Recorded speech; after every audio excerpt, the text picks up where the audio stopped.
Hey, Dave Simon here. I thought since we were having a hard time connecting due to me canceling on you guys yesterday, I thought I would just do a quick website review of Boise music lessons. So look, you guys have a great website. There's no denying that. So I thought I'd maybe get a little more granular, a little more critical than I typically would of a music studio because a lot of music studios really lack some basic web design concepts. So let's hop right into it. I really love this video that you have playing in the above the fold, and I like.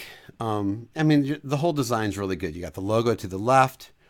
It's a little bit different. I like you've got the about us instruments lessons and group classes to the left. A lot of people move it over to the right. I kind of like it where you have it because then what happens is the eye drops down to the middle where you have two call to actions, which we'll talk about in a second, and then your other call to action in the upper right hand corner. And it's just like, yeah, your eyes, that's the only thing that the eye is going to focus on in that upper right hand corner.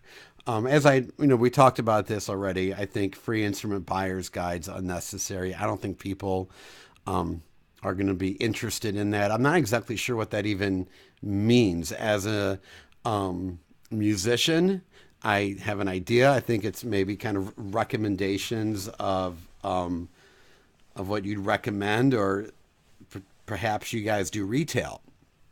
And if retail's not your bread and butter, then I wouldn't have it here. Whenever you're a studio with retail and music lessons, and you're trying to emphasize both on your website, it can really be confusing to the web visitor as to what you actually are.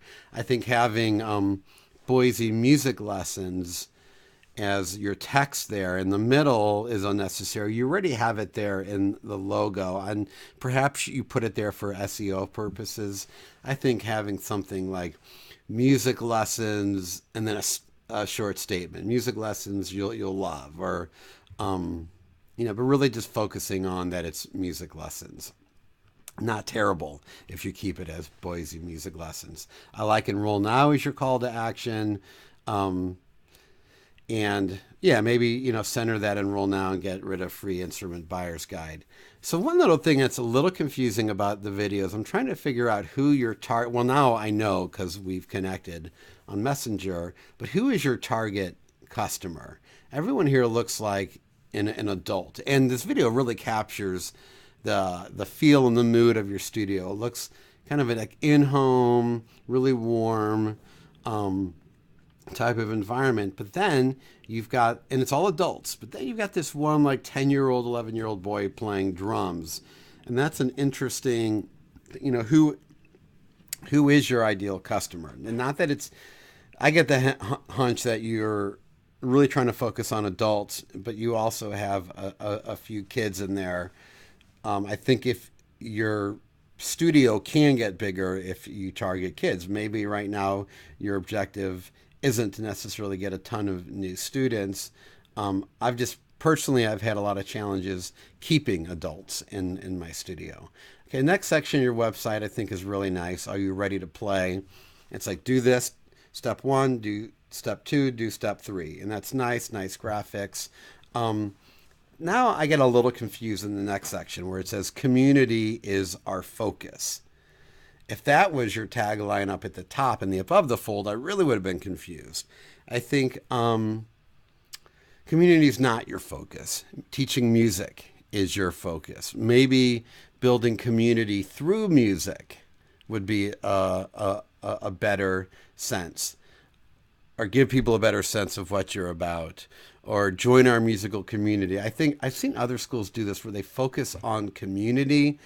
I think that you can get that message across better once the prospects become a customer, and this whole idea of community. Your video above, in the above the fold, kind of implies a sense of community, or at least kind of a warm, loving environment. So I don't know if community as our focus is the way to go. it doesn't set off any emotional triggers for me. I'm not going to think, oh, I'm looking for a community. And you're also talking, you're saying community is R focused. What if you said something like come join our community, focus it on the website visitor. Again, if community truly really is your focus, you need to maybe articulate that a little bit better. In the next section, you've got this experience, mindset, and feeling. Again, I'm going to be just a little direct here. Don't mean to be harsh in any way, but I just don't know what that means. I can kind of read into it. I can take a minute and go, okay, experience. They probably mean experience music. Mindset. I don't know what that means. Feeling. That maybe means to feel the music, or this is going to enhance your feelings. What's happening is you're making me do work. You're making me having to figure out what this means. And if I have to figure it out or spend more than a second, or if it's not obvious to me, I'm just going to move on. I might even leave the website because I'm confused at this point. Scroll down a little bit. I see this text. The text I haven't read it yet, but it looks a little long. Just a glance. When I see long text, as a website, kind of first-time visitor, I'm not that interested in reading a lot of text. I'm interested in what are you going to do for me? So let's take a look at this Foundations for Collaboration. Again, that's like the titles above. I'm not really sure what that means. What do you mean Foundations for Collaboration? I'm going to have to read and find out. I don't want to read and find out because I'm web surfing, or I'm trying to find a music school. We are Angie and Marcus. We want to teach you to play guitar, violin, piano, drums, and much more. That's nice. We want to teach you to play. That's nice. We see music as a highlight of daily life, not a task to be mastered. It's a path to connecting with family, friends, and community. This is kind of more stuff to have in the about section. I think just leaning this text up, I mean, it looks pretty well written from what I've read. I want to look at... I'm curious about feelings, so I'm going to look at sharing with family and friends. There is no right age to learn an instrument. If you're enthusiastic, we want to teach you. We provide opportunities for multi-generational learning from toddler through adulthood. Maybe that's all you need. We provide opportunities for multi-generational learning from toddlerhood through adulthood. I mean, just think about it realistically. People aren't going to want to dig in to this text. Think about it when you visit websites, how likely you would be to read all of this. Especially your homepage is really should be geared for the person who is not a customer yet. Okay, so they're not interested yet in all the text yet. I'd put that in the about section. Then you get into pricing. This really, I would not put this on the homepage. This, your homepage should be all about building desires, getting people looking at this going, oh, I really want to be a part of this. This looks great. These people understand me. These people, really get my desires. I think your video's doing a great job of that. The minute you throw numbers out, now you're getting people away from the emotional and into the logical, into the practical. Now the fear factor kicks in. How much is this going to cost? $795? Oh, geez. How? Oh, it's for a season. How long's the season? Now you're creating all this conflict for them. $795 is a lot of money. Now, I can break it down. My hunch is you're probably talking at $795 from September through December, or maybe August through December. I get it. I'm a studio owner. But visitors to your website might see that and just panic and go, oh, God, I don't want anything to do with that. So I'd get that out of there, and I'd put it under an about section. I do have issue with seasonal billing. I do monthly billing. If seasonal billing is working great for you, then I would stick with it. I think if you want to really grow your studio, I'd switch to monthly. It looks like you're running the studio possibly out of a house, or a house that's been or home that's been converted into a business. I would So if you're not so much interested in explosive growth, I think seasonal's fine. If you are interested in explosive growth, I would consider monthly, but that's a whole other conversation. Now these testimonials are great. Hear from our students. I'd put that all the way, maybe right under "Are you ready to play?" I think even the community is our focus section. There's an argument to removing that, removing the pricing, and then get from here from our students. And great job with the video testimonial and then the written testimonial. Look at the length of those. It's super short. Kelly here, it just took one sentence. I will read that. I'm going to read it now. I like the lessons.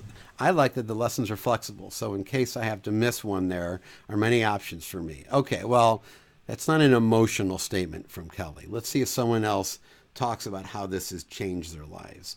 I look to use my guest passes to bring my wife and play music with me and share in the community experience. Again, not emotional. These people are talking about the benefits that you offer through your maybe liberal billing policy. But look at this one. I like the hootenanny because you can meet people and play an instrument you want in the studio.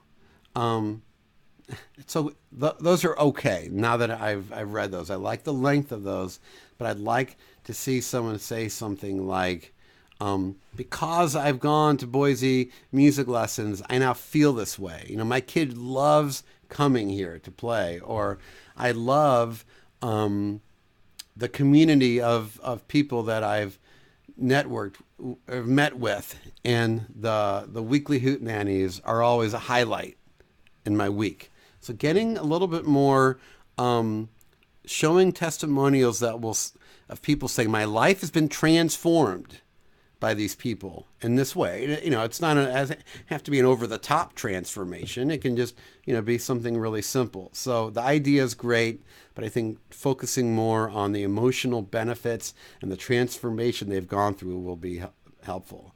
200 students today, 1,000 hours, taught average membership, 2+ years. Now you're switching the spotlight to you. You're bragging a little bit. It's a little bit like McDonald's, over 3 billion served, 200+ students taught to date. People don't really care about that. Really, what you're doing is you're trying to show off your credentials. People aren't. They don't care about that. Your credentials are being advertised in that top video. Your credentials will be reinforced by these testimonials in terms of these people have helped me become a better person. People are signing up for music lessons because they want to feel better, they want to connect, they want enrichment in their lives, and you're also alluding to this idea that they want community. That's really great. But you're not this 200+, 1,000 hours taught. That's not building on that. Now you're getting into here's our resume. People don't care about that. So now here at the bottom, I think studio hours. I think you could get rid of that. What I'd like to see is your studio name at the bottom, address, email, and phone number. You've got your phone number, you've got the email address, you've got this map that you got to click on. I think just having the address written out is nice. I don't think you need studio hours. I think having the social media buttons here is fine. You are inviting people to leave your website when you put a social media button on there. Now they're not going to dig in. Now you're saying, hey, go to Facebook, go to Instagram. So I don't have them on my website. That's a personal preference. But you don't have them at the top, which is great. So those are my thoughts on your website, and hope you guys find this helpful. Actually, now I'm taking a look into your lessons thing. Okay, that's great. You guys have a great day.